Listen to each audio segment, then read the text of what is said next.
All righty then. Hey, good morning, everyone. It's Tuesday, and Tim are back. Good morning, Tim. How you doing, man? Hey, not too bad. Back from Thanksgiving. I think I'm trying to work off a few pounds. Oh, that's Oh, always good. Yeah, I hope everyone had a great Thanksgiving break. I have to say, on our call yesterday, when I called Tim and what was it, Monday morning, I said, "Man, I didn't work from Wednesday until Sunday, and I feel absolutely incredible because I was making the connection there that was the first time that I had taken literally time off and not thought about work, looked at my computer, answered emails or anything from my phone for 5 consecutive days in a row. I came back and I was like, I feel like $1 million today. So it was really needed for me. I don't know. I know Tim needed some overdue sleep too with all the stress that we had with closing the last couple of deals. And December's right around the corner. It's knocking, and we got a little more than 32 days left in the year. And some people are going to take the rest of the year off, and other people are not. So Tim and I this week are going to talk about what we're going to be doing over the month of December. And it's not something that we only do during the month of December. We'll put that out there, but it is something that we constantly look at, and it's something that we stay on top of and we're cognizant of in order to make sure that we're doing what we say we're going to do. So this yep. week we are talking about refining our business plan. And Tim, talk about why you think this is such a good topic in today's day and age. And I'm kind of thinking in the back of my head the article you sent me this morning. Yeah, a couple of reasons. And why it's always good, right? Like, I'll go back to when I started one of my first businesses back in, I don't know, 2012. Had nothing to do with real estate, guys. I had a mentor who had exited multiple businesses. He was highly successful individual. One of the things he said to me was never get married to the idea of what you think your business is. He was always like, have a general idea, but always be willing to move and pivot and change, and things like that. And you see that, and not to get too far down this path here, guys, but you see that highly successful businesses, the death knell for them is always when they're unwilling to change, unwilling to pivot, unwilling to make, just whatever, tweaks they need. Sears being a great example of that. Blockbuster comes to mind. Yeah, Sears, Blockbuster. I was actually just reading something the other day about, hey, I know it's hard for us to believe today, but Amazon could be gone 30 years from now. Mm. Because I mean, you think about Sears. I mean, Sears was basically the Amazon of its day. Back in the early 1900s, like, right? I mean, catalog sales. That's how you used to be able to buy from Sears, and they failed to pivot. Amazon's killing it. Um, and where I'm going with that is it's real easy to have success and then not, and then just be done. So, kind of what Tim's alluding to is, hey, in December, we're going to take time to look at what we've done over the last 2 years, look at those business plans, and based on the current state of the markets, the current state of what Tim's alluding to with the article I sent him, lending, we're going to look at like how those business plans relate to what we think is coming in 2023. Specifically for an example, debt markets. Debt markets are getting really, really tight. Um, you're seeing private lenders get very kind of nervous about risk profiles. So they're pulling back on their lending. They're getting much more conservative with their risk profiles. Um, you know, uh, 18 months, hell, 6 months ago, you could pretty much walk out there and get whatever debt you wanted. The rate may change a little bit here and there, and rates have changed, here over the last little while. But, moving forward into 2023, regardless of rate, it may get difficult to get debt, or at least get debt at the leverage that you would like to get it at. Um, we all bought deals over the last 2, 3, 4, 5 years that are coming up on refinance windows. And, it's time to take a look at those. It's past time to take a look at those, really, and figure out, hey, how does what we assumed 12 months ago, 24 months ago, how does that look headed into 2023 and where we think things are going to go? Because I don't know about you guys, But full transparency, Tim and I have a couple of deals that are due for a refi at some point in the next 12 months. So we need to be very, very cognizant of that. And hey, is it a refi? Is it an exit now? I mean, what is it? What are we looking at? So always a good time to be looking at those business plans, always a good time to be revisiting your assumptions and kind of getting yourself prepared to, make a pivot if you need to kind of tweak the next 12 months if you need to. That's just good business, really. I mean, so Tim, I talked a little bit. What do you think about that? I agree. I mean, I think what came to my head actually was we talked about this a while back, a couple months back, where maybe not a couple months, couple weeks back. I don't know, 2, 3 months ago, whatever. And I remember the what we were talking about was kind of revisiting the business plan and refining, revisiting, whatever. Well, ultimately, it comes back to where I get on my soapbox and I preach about how underwriting is a fluid document, like your underwriting tool is a fluid document. And people ask me consistently, like, "Oh, what are we doing with where the rates are and what we're expecting?" And this is that and the other thing. And ultimately, what I do is I look at the underwriting files that we have, and I start changing some of the metrics. I start changing what our target rents are based on actuals. I change what our lending options are available, loan to value, interest rates, all that kind of stuff. And then I'm just paying attention to what does that look like for my limited partner returns. And I think that some of the criteria is obviously going to change market to market and what your investor base is going to look like. But at the end of the day, most of these deals that we're pitching is like a 15 to 20% average annual return, right? And if we start changing the metrics that are in our loan to value and our debt refinance numbers and all that kind of stuff, you'll see the impact of what the returns are going to be for your investors. And you need to make the decision based on the debt options available to you, or not you, but like the GP team as a whole. Need to make the decision on what to do with the deal. And in my personal opinion, is like, hey, if we've owned a property for 2 years now, right? And most bridge loans that we have are 2 years, plus we might have a 6 month or a 12-month extension available or something like that. But if I can look at it today and I can have a conversation with one of our favorite brokers and be like, hey, man, do you think we can get X amount for per door for this asset? And if X amount per door for this asset is going to be a 30% average annual return for the last 2 years, I'm probably just going to sell it, because most people are going to want that money to capitalize on that increased forced appreciation.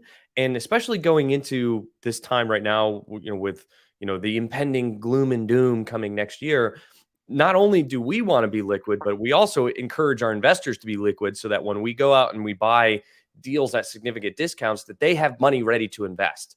And how do we know that they're able to do that? It's because, well, we sold an asset that they were invested into, and we know that they have some money sitting on the sidelines. And 9 times out of 10, they ask, "Hey, I don't even want the money back. Go put it into something else." But Yeah. so there's kind of like a lot of moving parts there that you need to be considering as you're looking at your underwriting and potentially exiting a deal. And one thing that I haven't done yet, but it has crossed my mind, I just haven't had time to do it because, in my opinion, it's kind of a waste of time until we get to that point of actually selling it. But what I like to do is underwrite the deal as an acquisition for the next guy, because if I'm thinking about because like we buy property and we sell property, right? So if I can look at it for the next guy as an acquisition, and then I can understand what their metrics are based on our current actuals and what we think you can do in the future and how much more money you think you can go into the deal, that will help me determine what is going to be a strike price for a property that's going to sell quickly. I don't want something that's going to sit on the market forever. The time to sit there and throw it up on the market and see what you could get is gone. You want to put it up on the market and you want it gone like in a couple of weeks or Yeah. less, right? Yeah. So having that perfect number and saying, okay, well, I know what my returns are for my investors, and I know what the acquisition numbers look like for the next guy that's going to buy it. So this is going to make it so there's enough meat on the bone for the next guy, and our investors still get a healthy return. That's a win-win in my book. And everyone preaches win-wins, but nobody really talks about how to make it a win-win. And that, Yeah. my friends, for you number nerds out there, number nerds, that's how you do it with underwriting files, right? Is that you understand both sides, the buy and the sell. You understand what the returns are for your investors, and you look at the metrics as a whole. Yeah, and what Tim's talking about there, guys, is like this is where some of those principles apply, right? Where No matter what asset type you're going after, like some of the similar principles apply. Like what he's talking about is like if you get for you flippers out there, guys who came out of the flipping world, like there is a time, right, when the market's out. There's a time where you just throw it up at 7.9, 99, 99, whatever, and let the market bid it up, right? Yeah. Just let it go. We came out of that in late 2020, all through 2021. That's the way it was. It was like just throw it on the market and see what the market will give you. Yeah. um, That's gone. that's gone. And this is what Tim's talking about. Like now for you flippers, it's a very strategic thing. Like if you think you can get 699, you probably want to price it at 679, because what you want is you want eyes on the property. And if you're at the top of the market, people are probably going to overlook you right now. So you want that 679 offer or price point, so that you can maybe make it attractive to have two or three people come in, and maybe you create your own little bidding war because you priced it smart, right? Like you made it attractive, you got a couple of people interested in it, and you priced smart. So that's kind of what Tim's talking about is, moving forward, you're not going to be able to just throw multifamily properties on the market and let 15 people throw their best and final offer at you. You better go in with something that's got some meat on the bone, that makes it attractive and makes people want to look at you, and stands you out above all the just noise that's out there. I get noise every single day in my inbox, right? Just this deal, that deal, this deal, that deal, and I don't look at half of it, because within 5 seconds I can go, yeah, overpriced, not interested. There's better deals. You want to be the better deal. Yeah, you Um, wanna be that guy that's priced right. Not priced to sell, priced right. And priced yeah, right means that there's money to be made on the sell and on the buy. And, honestly, I think we've learned. I mean, I never flipped a house before. I don't know if I ever will flip a house. It has crossed my mind from time to time to kinda generate some money, but ultimately, at the end of the day, these are lessons that we've learned from people that we do business with, that we've bought deals from, that brokers that have sold us deals, like just having conversations with those guys while we're doing due diligence for like 2 or 3 days in a row. You really get to pick their brain and have an understanding of what it looks like from a broker's side of view, from a seller side of view, from every angle, right? And it's kind of taking little bits and pieces all over the place from people that you do business with and respect, and saying, okay, this is the type of buyer and seller that I want to be. And everyone talks about being a good person to work with, right? And that means on both sides of the transaction, not just when you're trying to buy stuff. And I know that a right. lot of people watching this right now are still trying to like get their first deal, and they're trying to be the best buyer and easy to work with, and that's true. Like you still need to do that, but you also have to do it on the sales side as well, because nobody wants to. I mean, we closed a couple deals lately, and the sellers were miserable to work with. Like I never want to do another deal with them because they were just awful. And it's fine. It is what it is. At the end of the day, everybody plays their own game. But I can tell you, the people that do business with us, they're like, oh, you guys, man, what do you need? Like, we'll make it happen for you the next time for sure. Yeah, yeah, and that win-win is really critical, guys. Like, you want what's better than creating your own buyer pool, right? Yeah. Like, what's better than creating a Oh, buyer that's a pool of good one. people? Yeah, that of people who want to work with you, who Yeah. are like, man, I really enjoyed doing that last deal. You left it, it worked. It worked out well for me. You didn't squeeze every nickel out of me, and you know what? If you got something else to sell, I'd be interested in buying it from you. Hmm. That man, you want to talk about ease of transaction Oh and my just God. Yeah. velocity of capital. Like, Velocity of capital. Oh my God. We preach it. And that's how you practice it. yeah, it's like, hey, so you sold for 1 million instead of 1,100,000, right? Uh, Like at the end of the day, like, and I know that's 100 grand, guys, but it's sometimes when 10%. Yeah. yeah, sometimes when you're fighting for that 100 grand, you miss out on the other deal over here because you're fighting over 100 grand. And by doing this one over here, you can make 500 grand. Hmm. So, it's just kind of keeping that stuff in mind. And then two, again, like we're talking about building those relationships, like leaving that 100 grand on the table for this guy over here. He's probably going to be the one that comes later when you have something to sell again. And he's like, hey, I liked how that last one went. Let's do it again. Hmm. Um, Tim and I work with a guy right now who's had extreme success in the last 10 years. And that's how he's done it. I mean, that's Mhm. he's got a buyer pool of his own where 6 or 7 guys he works with, if he's got something to sell, they're like, "I'm in." Like, "I Yep. want it. I Yep. want it. I want it." He rarely goes to market with his deals. He rarely goes to a broker with his deals. You know what was Um, funny is when I first heard about that is it like I heard that people I'll use a quote here. The broker had told us people that buy from this individual, they never come to me again because they just go directly to him. And just repeat over and over and over and over again. And ultimately, like our broker connected us with this guy because he's like, okay, well, when you guys go to sell it, like make sure you hit me up. Right. Um, and it was just interesting. I was like, who would do that? Who in their right mind would do that? Not put something on the market and try to get as much money as possible out of it. But honestly, like it is the volume of transactions, like the ease of transactions. I want them to be quick. I want them to be easy. I don't want them to be stressful. And if I can get money out and redeploy and go buy something different or better and start to force that appreciation, because remember what we were talking about last week is like the most amount of equity that you're going to create is in the first 2 years because it goes like this and then kind of plateaus and stays straight. So if you can continue and maybe you sell it here instead of here, you're still able to go recapture that and go all the way and do it all over again, right? And it's just yeah, that volume and the velocity of capital you can generate so much more equity and so much more money than trying to squeeze what's that saying, squeeze every drop of blood out of a rock. I don't know, I yeah, butchered that up, but you know what I'm trying to say. yeah. Squeezing blood from a stone. Yeah, that's it, Um, that's the one.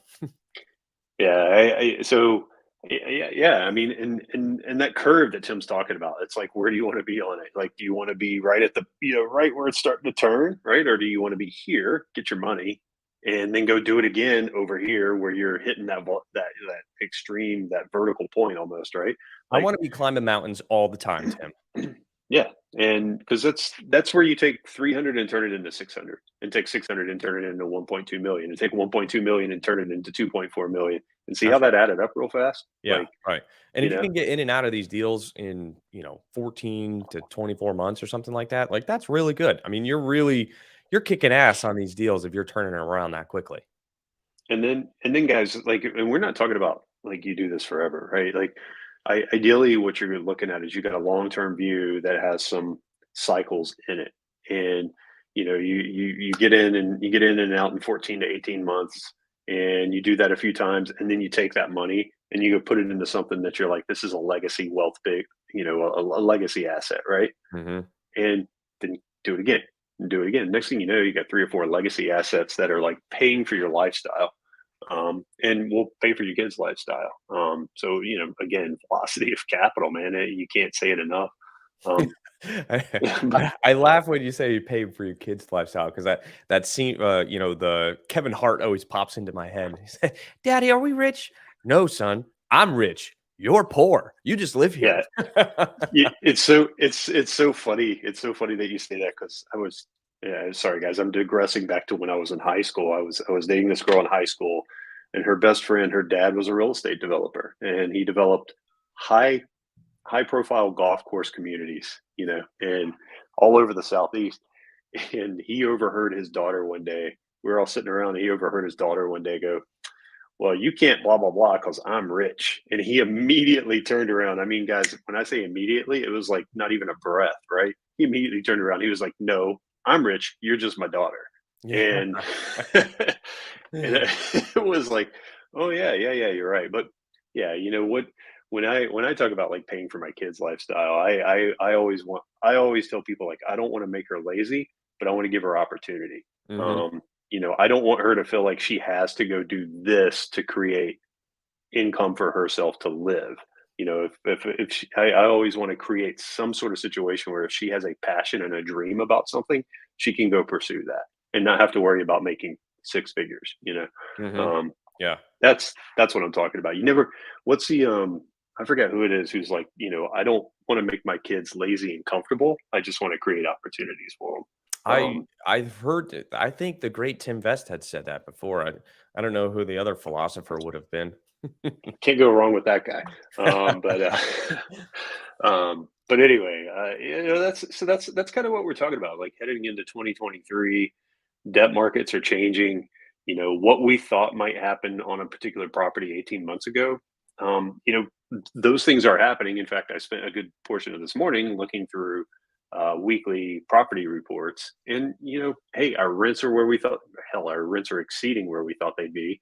Our occupancies levels are where we thought they'd be, or even higher. So all those things are good. The struggle on any of these is going to be, come refi time, you know, can we refi where we thought, or do we just need to pivot and sell and move on Hmm. to something else? Hmm. And so, it's always good to be ready to make whichever decision needs to be made, right? Um, Yeah, so let's talk about that real quick because, one of the things is when you're raising money for these deals, there's a pitch, right? Like the intended business plan. Um, and by all accounts, like you want to try to achieve the plan if you can. But you have to look at market situational awareness and understanding like this is the ideal scenario that we were originally going after. But with everything that's happening, we think that it might be the best time to get out of this deal or refinance this deal. Maybe it's refinancing sooner than we thought. Maybe it's refinancing later. We do have extensions on bridge loans and stuff like that. And we might just say, hey, I see the writing on the wall with this one, and the rents are just continuing to skyrocket.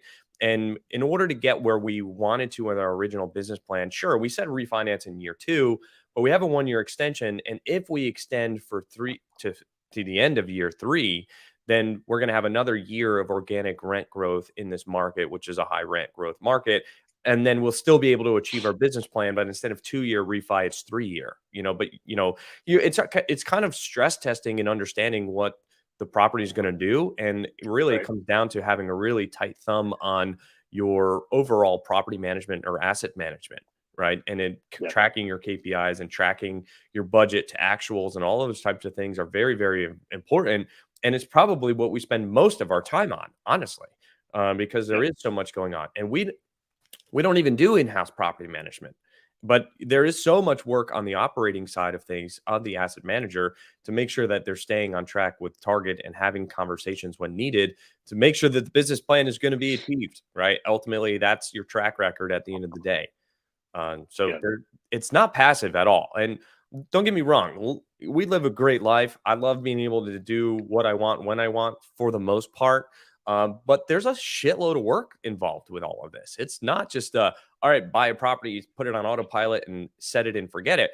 It is possible to be in that position depending on what role you play in the GP team. But I know that for myself, I'm trying to do as much as I possibly can to get as much as the GP as I can, and that includes asset management. So it's not passive for me at all. no, there are two no, deals that is mostly passive where I raised some money and I signed on the debt, but I didn't play an active asset management role. And those deals I own less of, and that's okay, right? So it's all about a balance of um, balancing your workload and making sure that whichever deal you are involved in the asset management role side of things, you're delivering on what you say you're going to do. yeah, yeah. No, I completely agree. And guys, Tim's right. It's not passive. If you're a GP and you think it's passive, you might want to reconsider that.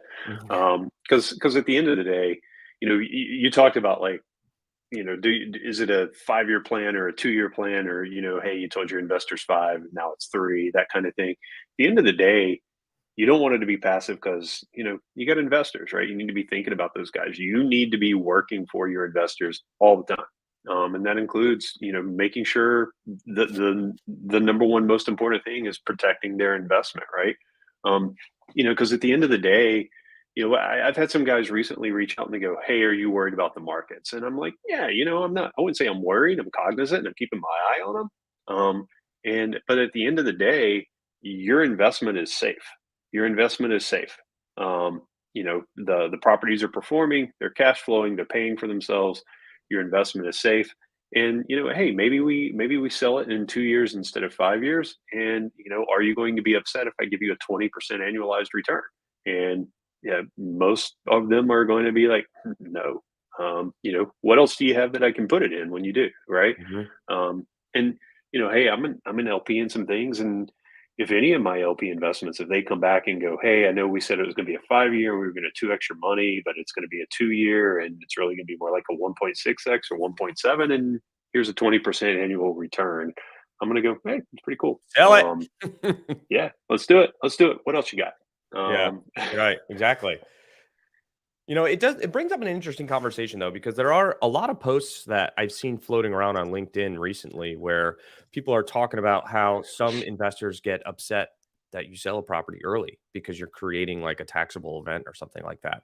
And there's value there, right? There's merit there. Um, and I guess there's also a little bit of risk, right? On the limited partner side is that yeah, your intentions were that you wanted to hold our intentions as a GP is we wanted to hold it long term, and your intentions as an LP is you wanted to invest in it long term. But when the market changes, if you don't get out and then you later on lose money, are you going to be mad because you held it for your business plan, which was the idea, but you made less money because you didn't exit it during a more opportune time?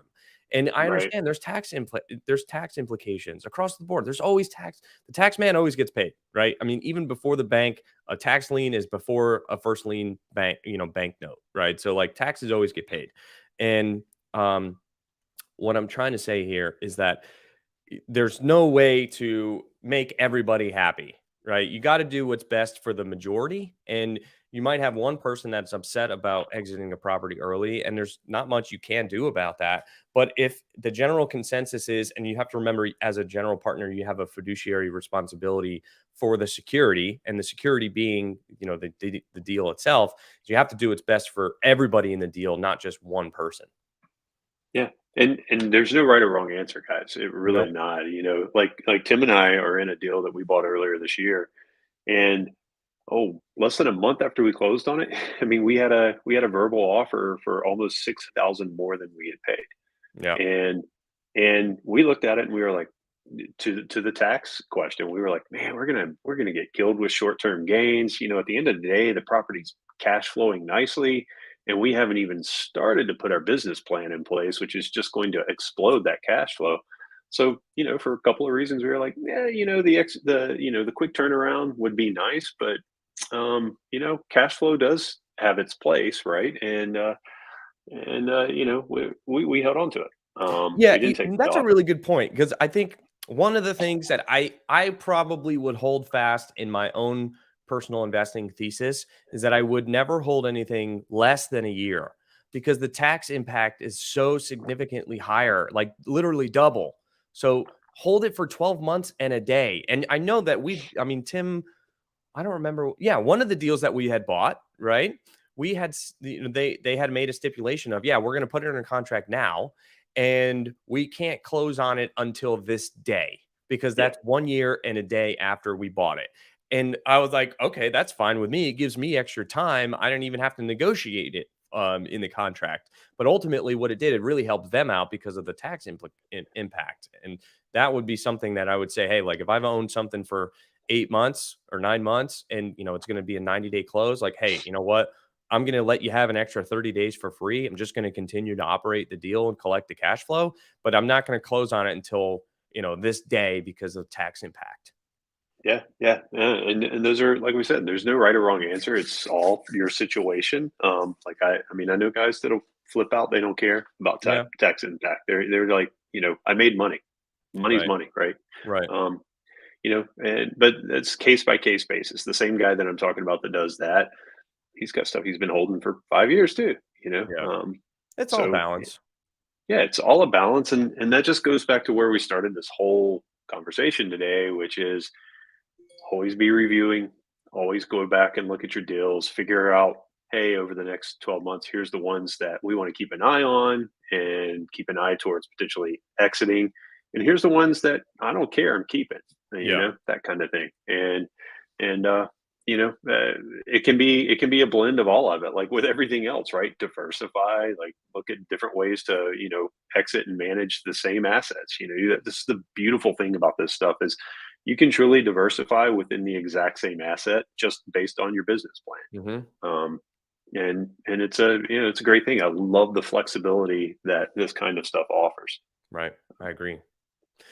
So All right, guys. Well, thanks for joining today. We hope that you found this episode helpful, maybe a little insightful, maybe triggered some internal thoughts of your own of looking at different deals that you have and potentially re-underwriting them or adjusting the returns and just being more diligent on the exits and the management of your properties that you have to do what's best for your investors and for yourself. yeah, So without that, or with that, I got nothing else for you today. And tune in next week. Don't know what we're talking about yet, but it'll be a good one. yeah. Tune in next week and we'll talk about something else. Something else. So see you guys.